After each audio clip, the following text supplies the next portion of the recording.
This is the bit that I'm trying to understand. It is crypto week, and there seems to be a lot of excitement, and that excitement alone is driving inflows into various places and trading activity across the world of crypto. Is that a good rationale, Kristin?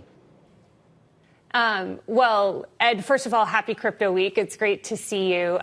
Yeah, I think there's a lot of excitement within the crypto industry, within the policymaking industry, but within the broader financial services industry around what's happening in Washington here today. Later this afternoon, the House of Representatives is going to vote on 3 bills: the Genius Act, which regulates stablecoins, the Clarity Act, which is the House's version of market structure legislation, and the third bill on central bank digital currencies. So this is a really historic week. And one of those bills, the Genius Act, is going to go on its way to the White House for the president's signature. This is going to be the first time the U.S. government has put a new federal regulatory framework in place. And so I think this is showing the entire market that this is a technology that's here to stay, and it's got the full backing of the U.S. government. Something very interesting happened this week. It was crypto week, but it was also earnings week for the banks.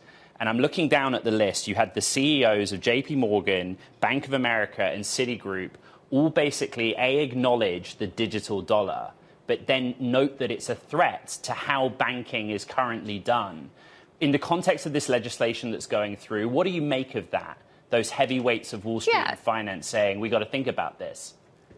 Yeah, well, I've also seen a lot of those heavyweights talk about getting into the stablecoin industry themselves. And so I think what we have here is there's going to be an upgrade of our technology. Crypto rails, open public blockchains like Solana, for example, are very good for recording transactions and moving payments around the world in a timely manner. And so I think what we're going to see in the years ahead is a real upgrade to our system, one that will lower costs, but will also bring new opportunities. I think what's really great about this legislation is that it will spur innovation across many different sectors, and that innovation is really where the U.S. economy sees its growth come from. And so this is a real opportunity, I think, for crypto, for traditional finance, and for the businesses and consumers here in the United States. Kristin, you've been involved in different roles in advocating the industry's position to government and to regulators. What does this moment represent? If those different pieces of legislation get done and dusted, how significant is that for what you've been trying to work on in recent years? Yeah, well, I've been in the crypto advocacy space for almost 7 years now. And so for me, this week is the highlight of my career. I have a red dress I bought to hopefully wear to the White House bill signing ceremony. And I think it's a really big moment. But really, this is, I think, the true opportunity for the American people. I think for a long time, our financial services system has been, sort of stuck in on old technology, and this is the first step forward. And so I'm, very excited that we've had such strong leadership with Senator Hagerty, Senator Gillibrand, also Congressman Thompson and Chairman Hill in the House, and then President Trump and David Sachs and Bo Hines for really, really digging in and making this a priority. I think it's something that we're going to see pay off for all of the American people in due time.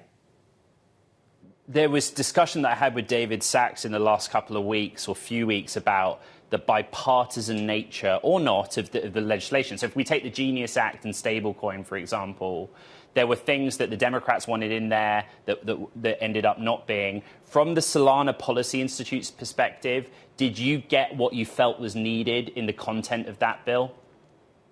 Yes. At Solana Policy Institute, we're very happy with the way that the Genius bill ended up. And people who know me, I'm very skeptical of early drafts. But that's why we have advocates in Washington who can work with Congress, fine-tune the legislation, and make sure that it has the customer protections that the policymakers want, but also is done in a way that allows those who are building around the technology to have the certainty that they need in order to build and innovate. And so I think they've nailed it here with the Genius Act. I think it's really good language, and I think it's one of the reasons why the House is going to, sort of pass it without changes and send it on to the president's desk. There is another issue, the market structure issue, that debate is continuing to happen. And so, if there's any cleanup that needs to happen, I think we'll get another bite at the apple.